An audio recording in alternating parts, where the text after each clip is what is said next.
जय हिंद। आप सभी का स्वागत है हमराही एकेडमी इंदौर में। हम पढ़ रहे हैं principle of inheritance and variations. आज के इस लेक्चर में हम डिस्कस करेंगे म्यूटेशन एंड पेडिग्री एनालिसिस। अभी तक ऑलरेडी हम 10 लेक्चर्स कंप्लीट कर चुके हैं। आज का ये लेक्चर है 11 नंबर। तो यदि आप मेरे चैनल में नए हो और अभी तक आपने चैनल को सब्सक्राइब नहीं किया है तो प्लीज चैनल को सब्सक्राइब कर लें, बेल आइकन को भी प्रेस कर दें और अपने दोस्तों तक भी शेयर कर दीजिए। चलिए बात करते हैं म्यूटेशन की। बहुत सिंपल सा टॉपिक है। म्यूटेशन क्या होता है? बोले कभी भी किसी भी व्यक्ति के अंदर या किसी भी जीव के अंदर सडन, इनहेरिटेबल और एक स्टेबल चेंज आ जाए। सडन हो पहली बात, अचानक से हो। दूसरा पॉइंट ये है कि वो इनहेरिटेबल हो, वो जनरेशन से जनरेशन पे जाने वाला हो। और नेक्स्ट पॉइंट आता है कि फिर वो क्या हो, एक स्टेबल हो कि हाँ वो अगर चेंज हो गया तो वो अब चेंज हमेशा बना रहे। अगर इस तरीके का कोई चेंज हो जाता है उसके जेनेटिक मटेरियल में तो उसको हम क्या बोलते हैं? म्यूटेशन के नाम से जानते हैं। ठीक है। अब जिसके वजह से होती है म्यूटेशन, जिस भी कारण होता है, जो भी केमिकल हो सकता है या कोई रेडिएशन हो सकता है, उसको हम म्यूटाजेंस बोलते हैं। क्या बोलते हैं? म्यूटाजेंस बोलते हैं।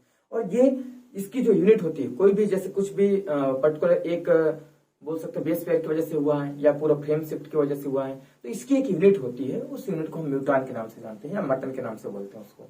ठीक है। और इसी प्रकार से जब म्यूटेशन की आगे हम बात करेंगे तो कितने टाइप का होता है, तो ये फिर इसके आधार पे हम बात करेंगे कि आखिरकार ये कितना बड़ा होता है। ठीक है।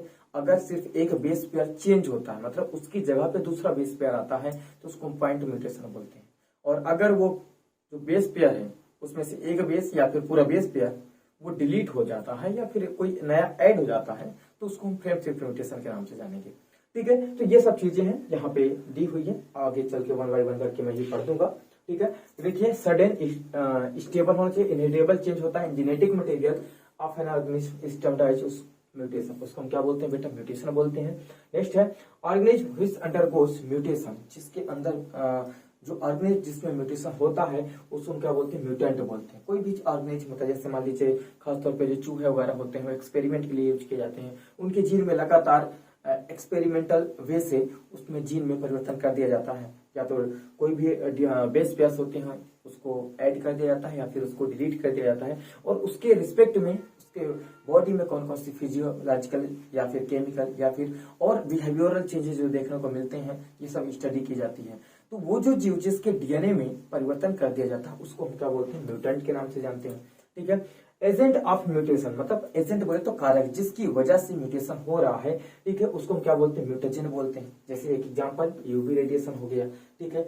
जैसे तंबाकू खाने में, तंबाकू में क्या होता है? केमिकल होता है। केमिकल कौन सा होता है? निकोटीन होता है। और उसकी वजह से क्या होता है? बोले कैंसर हो जाता है, माउथ कैंसर हो जाता है। ठीक है। या फिर लंग्स कैंसर हो जाता है। तो वो भी एक प्रकार का क्या है? म्यूटेजन है। ओके। नेक्स्ट पॉइंट है the unit of mutation is mutton, उसको हम मटन बोलते हैं या फिर म्यूटॉन के नाम से हम जानते हैं उसको। नेक्स्ट पॉइंट है, ठीक है, when mutation takes place due to the single base pair, अगर सिंगल बेस पेयर होता है, ठीक है, बेस पेयर के चेंज से होता है। ध्यान से सुनो, सिर्फ बेस पेयर चेंज हो रहा, मतलब जहां पे एडेनिन हो सकता है वहां पे अब क्या आ जाए?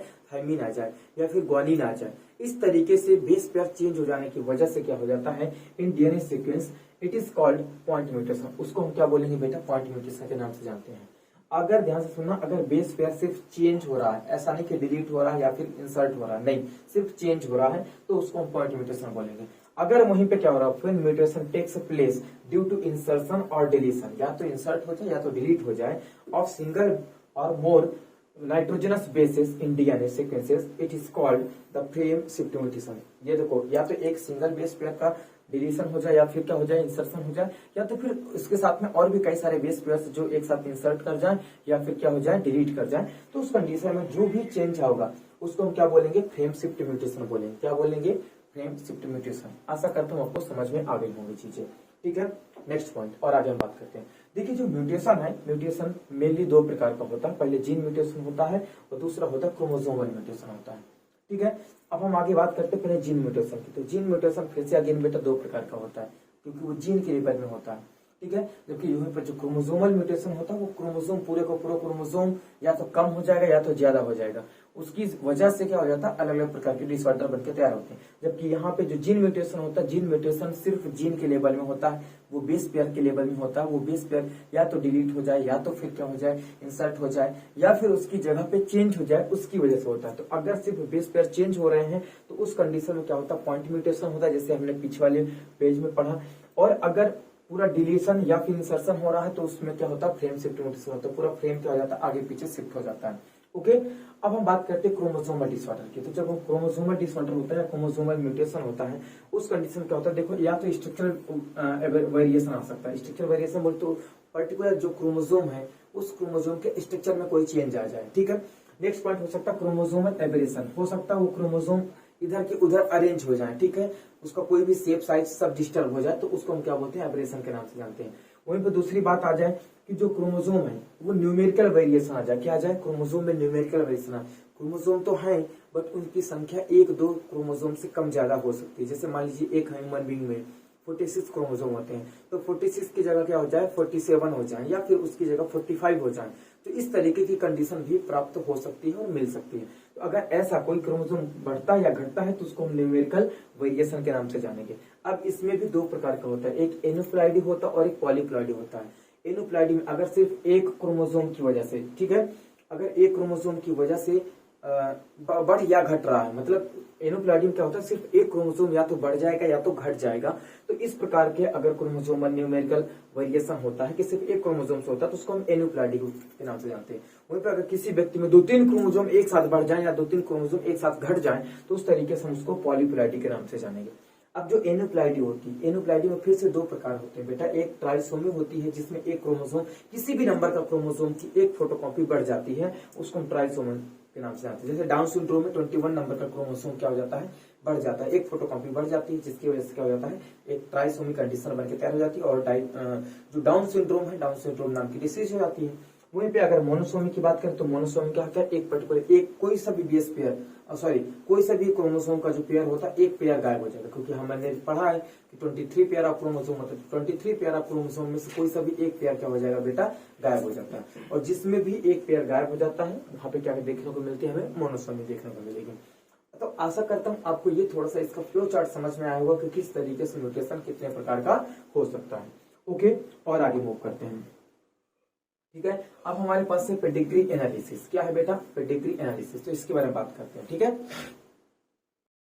तो the study of inheritance of genetic trait, अगर हम जेनेटिक ट्रेट की स्टडी करना चाहते हैं फॉर सेवरल जनरेशन, कई सारी जनरेशन में, ठीक है, ऑफ एन ह्यूमन फैमिली में in the form of family tree diagram is called pedigree analysis. बोले तो हम क्या करना चाहते हैं, कोई भी स्पेसिफिक कैरेक्टर हो सकता है, ठीक है, जो अचानक से इनहेरिटेंस की वजह से आ गया है, या फिर कोई डिसीज हो सकती है, ठीक है, जिसको जो म्यूटेशन की वजह से क्रिएट हो चुकी है या फिर क्रोमोसोमल डिसऑर्डर की वजह से आ चुकी है, तो वो आगे किस कौन कौन सी जनरेशन तक ट्रांसफर होगी, या फिर अगर ट्रांसफर होते हुए आ रही है तो कहां से उसकी ओरिजिन हुई होगी, इस चीज को पता करना पेडिग्री एनालिसिस कहलाता है। वो भी किसके माध्यम से, बोले एक स्केच डायग्राम बनाते हैं जिसको हम फैमिली ट्री के नाम से जानते हैं। उसमें हम सिंबल्स का यूज करते हैं, मेल के लिए अलग सिंबल होते हैं, फीमेल के लिए अलग सिंबल्स होते हैं। जो डिसीज से अफेक्टेड होते हैं उसके सिंबल्स अलग होते हैं, जो डिसीज से क्या हो सकते हैं, कैरियर होते हैं, डिसीज के जो कैरियर होते हैं उनके सिंबल्स अलग अलग होते हैं, ठीक है। तो इसको सिंबल के माध्यम से हम हर चीजों को समझने की कोशिश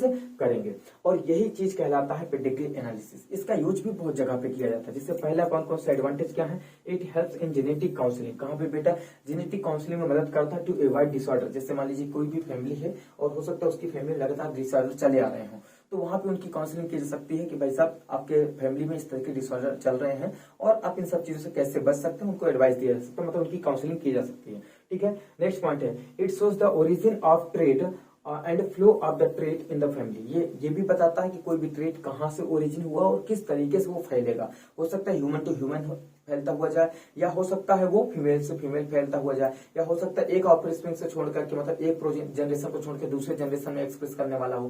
कई तरीके के होते हैं, तो इन सब चीजों को एक्सप्रेस करने में या फिर उनको रिप्रेजेंट करने में इसकी मदद हो सकती है इसके माध्यम से, ठीक है। नेक्स्ट पॉइंट है, it is the important to know the possibility of express like colour blindness. जैसे ये पता चल सकता है इसके आधार पे कि कौन कौन सी डिसीजेस हैं जो एक्सप्रेस कर सकती हैं अपने आप को, ठीक है। तो पॉसिबिलिटी टू एक्सप्रेशन, यहाँ पे एक्सप्रेशन हो चाहिए like colour blindness. Colour blindness किस तरीके से एक्सप्रेस करता है, बोले होमोजाइगस में एक्सप्रेस करता है या फिर हेटेरोजाइगस में भी एक्सप्रेस करने में सक्षम होता है, ठीक है। अब इसमें भी क्या होता है, वो सेक्स लिंक्ड होता है या फिर ऑटोसोमल लिंक्ड होता है, और बहुत सारी चीजें पढ़ेंगे आगे हम, ठीक है। इसी प्रकार से बेटा हीमोफीलिया हमारे पास में, हीमोफीलिया, ओके। तो दोनों ही डिसीजेस एक्स लिंक्ड होती हैं और इनके बारे में हम आगे पढ़ेंगे।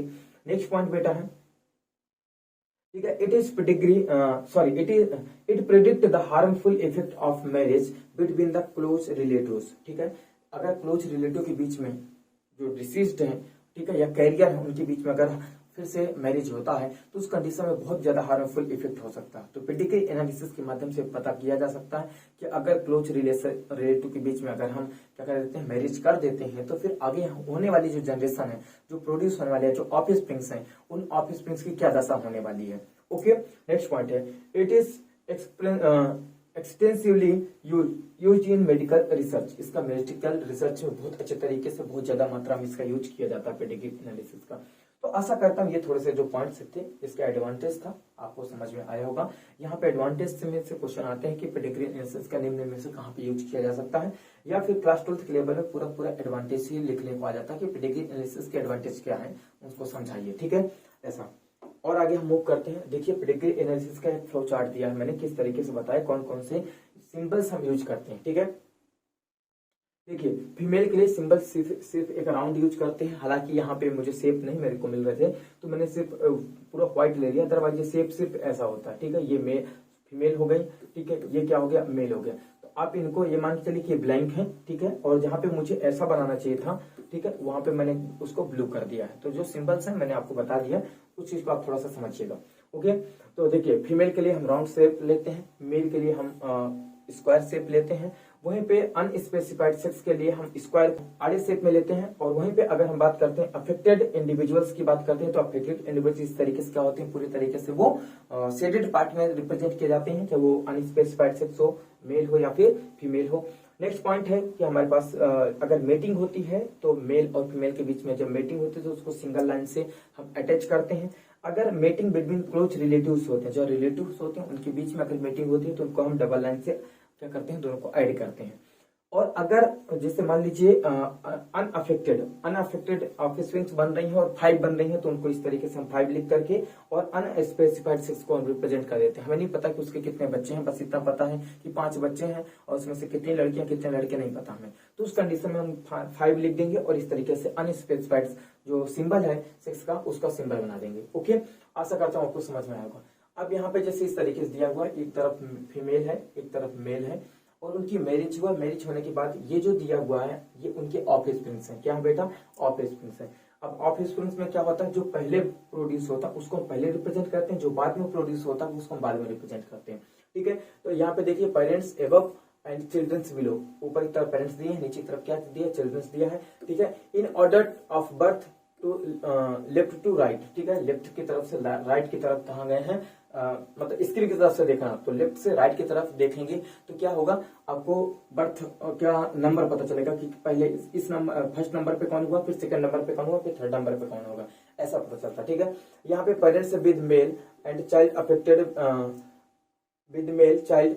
ठीक है, यहाँ पे जो पेरेंट्स हैं उनके पास मेल चाइल्ड है। ठीक है, एंड अफेक्टेड विद डिसीज, वो किससे है, अफेक्टेड डिसीज से अफेक्टेड दिखाई दे रहा। ठीक है, मतलब ये पूरा क्या है बेटा, डिसीज है ऐसा। ओके, तो इस प्रकार से अगर कोई कैरियर होता है, जैसे मान लीजिए फीमेल कैरियर है, तो फीमेल कैरियर को हम इस तरीके से रिप्रेजेंट करते हैं, या तो यहाँ पे सिंबल बीच में ऐसे बना देते हैं, या फिर ऐसा नहीं बनाते हैं अगर, तो सीधा क्या कर देते हैं, उनको हम ऐसे शरीर पार्ट से आधा कवर कर देते हैं। कितना कवर कर देते हैं, सिर्फ आधा कवर करेंगे। ओके, तो ये हो गए फीमेल कैरियर हो गए। अगर मेल कैरियर है तो मेल कैरियर को भी हम ऐसे करेंगे। ठीक है, ऐसे आधा क्या कर देंगे, शेडेड कर देंगे। अगर कोई अनस्पेसिफाइड सेक्स है और वो भी क्या है बेटा, कैरियर है, तो उस कंडीशन में हम उसको भी क्या कर देंगे, आधा ऐसे शेडेड कर देंगे। ओके, तो ये जो है ये कैरियर पोजीशन को रिप्रेजेंट करता है और इसी आधार पे पूरी पेडिग्री एनालिसिस होती है। तो आशा करता हूँ आपको पेडिग्री एनालिसिस के जो बेसिक टर्म हैं और उसके जो सिंबल्स हैं वो सिंबल्स आपको समझ में आए होंगे। आगे अब हम जब भी डिसीज पढ़ेंगे, अब हम दोनों प्रकार के डिसीज पढ़ने वाले हैं।